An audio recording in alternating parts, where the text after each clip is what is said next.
Hello दोस्तों। आज मैं आपको जो कहानी सुनाने जा रही हूँ वो एक बॉलीवुड मूवी दी बुक की है, जो एक हॉरर और सस्पेंस मूवी है। फिल्म की शुरुआत में एक यहूदी की मैयत को दिखाया जाता है और बताया जाता है कि मोशर बिन अशर के देहांत के बाद आज मॉरिशियस में एक सदी पुराना यहूदी इतिहास भी ख़त्म हो गया है। वो इस जजीरे के आखिरी यहूदी थे। वो एक मशहूर लेखक जिन्होंने यहूदी इतिहास में कई किताबें लिखी। दूसरे विश्व युद्ध के समय कुछ यहूदी मॉरिशियस में शरण लेने आए थे। मॉरिशियस में अपना कारोबार चलाने के अलावा इन्होंने मॉरिशियस के लोगों के उद्धार के लिए काफ़ी कुछ किया। इनका परिवार विदेश से किसी भी समय यहाँ पे आता ही होगा। यहूदी की मैयत के वक्त वहाँ पर एक आदमी को दिखाया जाता है जो यहूदी के घर में मौजूद इसके सामान को देख रहा था, जो कि बहुत अंटीक सामान लग रहा था। वो आदमी एक कमरे में जाता है तो इसे यहूदी के कमरे में पुराना और अंटीक लकड़ी का बॉक्स नजर आता है। वो आदमी यहूदी के घर का कुछ अंटीक सामान खरीद के अपनी पुरानी अंटीक चीज़ों की दुकान पर लाकर रख देता है, बेचने के लिए रख देता है। इस आदमी का नौकर इस दिन दुकान पर देर से आता है और मालिक के दुकान बंद करके जाने पर नौकर दुकान के अंदर ही सो जाता है। नौकर को दुकान में वही बॉक्स नजर आता है और वो इस बॉक्स को खोलता है। बॉक्स को खोलने पर इसके साथ अजीब सी हरकतें होने लगती हैं। दुकान के सभी शीशे टूट जाते हैं और हर चीज़ हरकत करने लगती है और अचानक से कोई चीज़ नौकर पर हमला कर देती है और इसे बहुत बुरे तरीके से मार डालती है। अगले दिन जब सुबह होती है तो पुलिस वहां आकर छानबीन करती है, पर इन्हें किसी दुकान के अंदर किसी के आने और बाहर जाने का कोई सुराग नहीं मिलता। पुलिस नौकर की डेड बॉडी को देखती है जो बहुत बुरी हालत में पड़ी होती है। यहाँ पर सीन शिफ्ट होता है मुंबई में, जहाँ एक लड़की जिसका नाम माही है और उसका पति सैम जो कि एक क्रिश्चियन लड़का है। लड़की बहुत उदास नजर आती है। इसका पति सैम इसे दिलासा देता नजर आता है। ये दोनों मुंबई छोड़कर अगले दिन मॉरिशियस जाने की तैयारी कर रहे थे। माही इस बात पर उदास थी कि इसके माँ बाप इसी शहर में मौजूद हैं और वो इन्हें छोड़कर जाना नहीं चाहती, पर सैम इसे कहता है कि मैंने तुमसे पूछ कर ही अपने ऑफिस से ये असाइनमेंट लिया था। सैम इसे समझाता है कि हम वहाँ जाकर अपनी नई ज़िंदगी शुरू करेंगे। वैसे भी तुम्हारे पेरेंट्स तुमसे नाराज़ हैं कि तुमने एक क्रिश्चियन लड़के से शादी करने पर 2 साल से वो तुम्हें मिले तक नहीं। वो माही से कहता है कि तुम फिक्र मत करो, हम वहाँ अपनी फैमिली शुरू करेंगे और सब ठीक हो जाएगा। अगले दिन वो दोनों मॉरिशियस के लिए निकल जाते हैं। सैम एक न्यूक्लियर कंपनी में सीनियर मैनेजर है। वो एक न्यूक्लियर वेस्ट डिस्पोज प्रोजेक्ट पर काम कर रहा था। वो ऐसे न्यूक्लियर कंपनी पर काम कर रहा था जिसमें थोड़ी सी भी लीकेज पूरे आइलैंड को तबाह कर सकती है, जिसके लिए इस कंपनी ने सख्त सिक्योरिटी के इंतजाम कर रखे थे। सैम ने इस सिक्योरिटी को बेहतर बनाने के लिए 3 बायोमेट्रिक एक्सेस लेवल रखे हैं, जिसका अप्रूवल सिर्फ सैम के पास है। यानी ये सिक्योरिटी कोड्स सिर्फ सैम ही खोल सकता है। यानी यहाँ सैम और माही बात करते नजर आते हैं कि ये जगह वाकई बहुत खूबसूरत है और माही को पसंद भी आ गई है। अगले दिन जब सुबह होती है, सैम और माही जॉगिंग के लिए जाते हैं तो इनकी मुलाकात एक इंडियन आदमी से होती है। ये दोनों आपस में हाय हेलो करते हैं और इस आदमी का कुत्ता माही के साथ फ्रैंक हो जाता है। यहाँ सैम ऑफिस चला जाता है और माही घर के इंटीरियर डिज़ाइनिंग के लिए कुछ चीज़ें लेने के लिए इसी आदमी की एंटीक शॉप में जाती है और इसकी नज़र यहूदी के इसी बॉक्स पर पड़ती है। माही इस बॉक्स को खरीद कर घर ले आती है और घर लाकर इसे खोलने लगती है। बॉक्स खोलते ही माही के कमरे की हर चीज़ हिलने लगती है और कुछ देर बाद ठीक हो जाती है। माही बॉक्स में से सब चीज़ें देखने लगती है कि अचानक से कोई स्पिरिट बॉक्स में से निकलती है और माही के अंदर समा जाती है। कुछ देर बाद सैम ऑफिस से घर आता है और घर की सब लाइट्स ऑफ देखकर माही को आवाज़ देने लगता है। माही अचानक से सैम के सामने आती है और सैम डर जाता है। माही से कहती है कि मैं थक गई हूँ और सोने जा रही हूँ। अगले दिन माही के साथ कुछ अजीब सी चीज़ें होने लगती हैं और इसके बाथरूम में इसे शीशे में एक चुड़ैल सी लड़की नज़र आती है। माही बहुत ज़्यादा डर जाती है। माही सैम के ऑफिस जाती है और डरते हुए इसे सब बताती है। इसे अभी घर में एक लड़की को देखा है। सैम माही को संभालता है। अगली रात सैम को रात सोए हुए ऊपर किसी के दौड़ने की आवाज़ आती है। सैम ऊपर जाता है तो सीढ़ियों से गिर जाता है। अगली सुबह सैम उसी पुलिस वाले को घर बुलाता है और कहता है कि हमारे घर में रात कोई था, शायद कोई चोर था। पुलिस वाले से कहता है कि यहाँ पर ऐसा नहीं हो सकता, कोई जानवर घुस गया होगा और बाहर निकलने की कोशिश करता होगा, पर सैम इसकी बात पर एग्री नहीं था। पुलिस वाला माही से पूछता है तो माही इससे जवाब में कहती है कि मैं सो रही थी, मुझे कुछ नहीं मालूम। सैम अपने अंकल को लेने एयरपोर्ट पर चला जाता है। इसके अंकल चर्च के फादर हैं।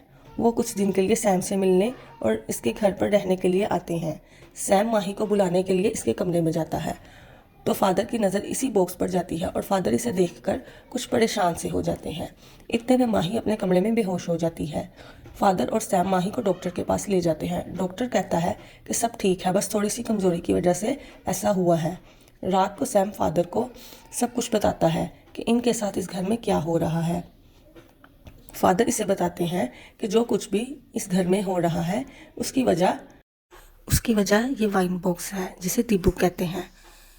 वो बॉक्स किसने खोला है? सैम इसे बताता है कि माही ने वो बॉक्स खोला है। फादर कहते हैं कि वो कोई वाइन बॉक्स नहीं है। वो ये कहते हैं कि 16 सेंचुरी में कुछ जूइश लोग एक रिचुअल रखते थे इस सेटिस्फाइड स्पिरिट्स को बॉडी से अलग करके एक बॉक्स में बंद करने का। इस बॉक्स को डी बुक कहते हैं। वो इन स्पिरिट्स को हिब्रू शिदम बुलाते हैं। ये रिचुअल अलग अलग किस्म से किया जाता था। वो जो भी हो, इस डी बुक को कभी भी खोलना नहीं चाहिए। कहा जाता है कि अगर किसी ने भी इसे खोला तो डी बुक से निकली हुई आत्मा किसी भी पोजेस्ड कर सकती है। अब पता नहीं ये घर हॉन्टेड है या माही पोजेस्ड है। सैम पूछता है कि अब हमें क्या करना चाहिए। फादर कहते हैं कि इस डी बुक पर हिब्रू में कुछ लिखा है, पहले मैं वो समझना होगा, शायद इससे हमें कुछ मदद मिल जाए। फादर पता करवाते हैं तो मालूम होता है कि इस बॉक्स में किसी अब्राहम इज़रा की रूह है। सैम इस पर बहुत परेशान हो जाता है और बहुत मुश्किल से यकीन करता है। फादर इसे कहते हैं कि अब सिर्फ राइबा बिन यामन ही कुछ कर सकते हैं। सैम राइबा बिन यामन, जो कि एक यहूदी फादर थे, सैम उनसे मिलने जाता है। वो सैम से कहते हैं कि आत्मा सिर्फ उन्हीं लोगों को पोजेस्ट करती है जिनके शरीर और आत्मा अलाइन यानी ठीक से जुड़े ना हों।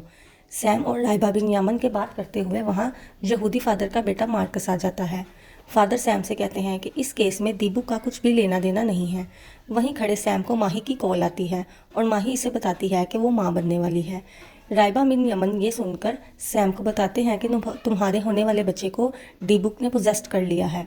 अगले दिन सैम राइबा बिन यमन से मिलने के लिए उनके घर आता है, पर उनकी मौत हो चुकी होती है। वहाँ मौजूद मार्कस सैम से बात करता है तो मार्कस इसे कहता है कि डीबुक से निकली हुई आत्मा सबको बर्बाद करके छोड़ेगी। सैम कहता है कि क्यों ना हम अबॉर्शन करवा लें और इस बच्चे से जान छूट जाए।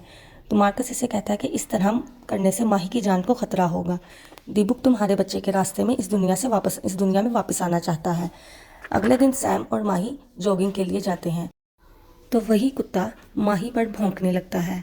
रात होने पर सैम देखता है कि माही इस कुत्ते की लाश को थैले में डालकर ले जा रही थी कि इसे मार्कस मिल जाता है और वो माही से पूछता है कि कौन हो तुम। वो अपना नाम अब्राहम इज़रा बताती है। मार्कस अब्राहम इज़रा का पता लगाने के लिए उसी एंटीक स्टोर में जाता है। मार्कस स्टोर वाले से इस यहूदी मोशर बिन अशर का एड्रेस मांगता है और वहाँ जाता है। वहाँ मार्कस को एक किताब मिलती है जिसमें लिखा था कि ये कहानी 1961 इज़रा और एक ईसाई लड़की नोरा के प्यार से शुरू होती है। अब्राहम मॉरिशियस के बड़े व्यापारी याकूब इज़रा का बेटा था। याकूब मॉरिशियस के यहूदियों की पहली पीढ़ी में से था। दूसरे युद्ध के समय यहाँ शय लेने आया था और यहाँ अपना कारोबार सेट कर लिया।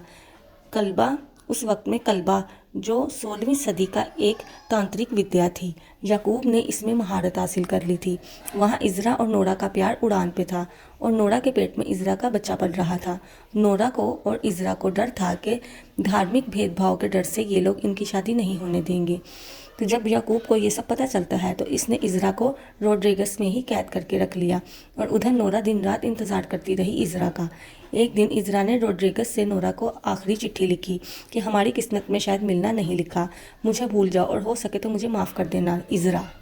नोरा के पिता को इसकी मौत की वजह पता चलती है तो एक दिन जब इज़रा और याकूब गांव वापस लौटते हैं तो सारे गांव वाले मिलकर इज़रा को और उसके बाप को खूब मारते हैं और इज़रा को बहुत ज़्यादा ज़ख्मी कर देते हैं। डॉक्टर्स ने कहा है कि इज़रा अब दोबारा कभी पहले जैसी ज़िंदगी नहीं जी पाएगा। याकूब अपने बेटे को इस हाल में नहीं देख सकता और पूरे जजीरे से अपना बदला लेना चाहता है। इसलिए एक दिन कल्बा के ज़रिए याकूब ने डी बुक को बनाया और इस वाइन बॉक्स में इज़रा की रूह को रखने की ठान ली और इस बॉक्स के साथ एक शराब को जोड़ दिया कि जब इस जजीरे का आखिरी यहूदी मरेगा तब यह डी बुक ऐसे शरीर को काबू करेगा जो इस जजीरे की ज़मीन और लोगों को पूरी तरह तबाह कर देगा। डी बुक बनाने की एक शर्त होती है कि लाश को जलाया या दफनाया न जाए। विधि के बाद याकूब ने इसकी लाश को दूर समुंदर के महासागर में फेंक दिया। कब्रिस्तान में किसी को पता नहीं चला कि नकली शरीर को दफनाया गया है।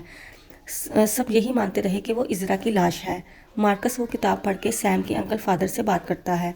मार्कस फादर से कहता है कि कल योम कीपर है और हम जीविश लोगों के हिसाब से कल भगवान तय करते हैं कि अगले साल कौन जिएगा और कौन नहीं। और हमारे पास कल का ही दिन है, बस हमारे पास ज़्यादा वक्त नहीं है। हमें कल ही शरीर को इस आत्मा से मुक्त करना होगा और योम कीपर ख़त्म होने से पहले डिब्बू को वहाँ फेंकना होगा जहाँ समुद्र में इज़रा की लाश को फेंका गया था। इसके लिए मुझे 10 यहूदियों की ज़रूरत है। सीन में दिखाते हैं कि सैम न्यूक्लियर वेस्ट को डिस्पोज करने जा रहा होता है। मार्कस और वो पुलिस वाला सैम को बेहोश कर ले आते हैं और कुर्सी पर रस्सी के साथ बांध देते हैं। मार्कस सैम को बताता है कि अब्राहम इज़रा तुम्हारे अंदर है, इस आइलैंड की बर्बादी के जिम्मेदार तुम होगे। मार्कस इसे बताता है कि उस रात जब माही कुत्ते की लाश को ले जा रही थी तो इज़रा की आत्मा ने तुम्हारे शरीर पर कब्जा कर लिया था और उस रात तुम्हारे हाथ में कंपनी का एक्सेस कार्ड देखकर मुझे थोड़ा अजीब लगा। अगले दिन मैं जब तुम्हारी कंपनी में गया तो मुझे यकीन हो गया कि तुम्हें ही क्यों काबू किया है, क्योंकि तुम चंद बटन दबाकर इस मकसद को पूरा कर सकते हो और जजीरे को तबाह कर सकते हो। जब माही ने डिब्बू को खोला तो इस आत्मा ने माही के बच्चे को पोजेस्ट कर लिया, लेकिन उसका असली मकसद इस जजीरे को तबाह करना था जो न्यूक्लियर रेडिएशन से डिस्पोज होने वाली वेव से बहुत आसान था। और ये आत्मा सिर्फ उन्हीं लोगों को पोजेस्ट करती है जिनकी रूह और शरीर ठीक से अलाइन यानी जुड़े ना हों। और फादर मार्कस को बताते हैं कि बचपन में जब सैम के माता पिता का एक एक्सीडेंट में देहांत हो गया तब वो मेंटल डिस्टेंस में था और अब भी माही को इस हाल में देखकर सैम का बचपन का मेंटल डिस्टेंस वापस लौट आया है। और अगर सैम को इस बात का शक हो जाता कि हमें मालूम हो चुका है कि इस इज़रा की आत्मा सैम के अंदर है तो हम इसकी आत्मा को काबू नहीं कर पाना था। अब मार्कस विधि के ज़रिए सैम के अंदर से इज़रा की आत्मा को निकालने लगता है और वो 10 यहूदी फादर भी इसकी मदद करते हैं। वहीं पर सैम रस्सी तोड़कर कुर्सी से उठ जाता है और माही का गला पकड़ लेता है। तो उसी दौरान सैम के दिमाग में और इज़रा की आत्मा में वही सब सीन चलने लगता है, इज़रा की और नोरा की मोहब्बत का। नोरा भी इज़रा के बच्चे की माँ बनने वाली थी। वहीं पर सैम और इज़रा को सब कुछ याद आता है और सैम नोरा का गला छोड़ देता है और इज़रा की आत्मा सैम के शरीर से निकल जाती है। तो सैम के शरीर से जब उसकी आत्मा निकलती है तो मार्कस फ़ौरन उसे डी-बुक में वापस भेज देता है और सैम बिल्कुल ठीक हो जाता है। यहीं पर फिल्म का अंत होता है।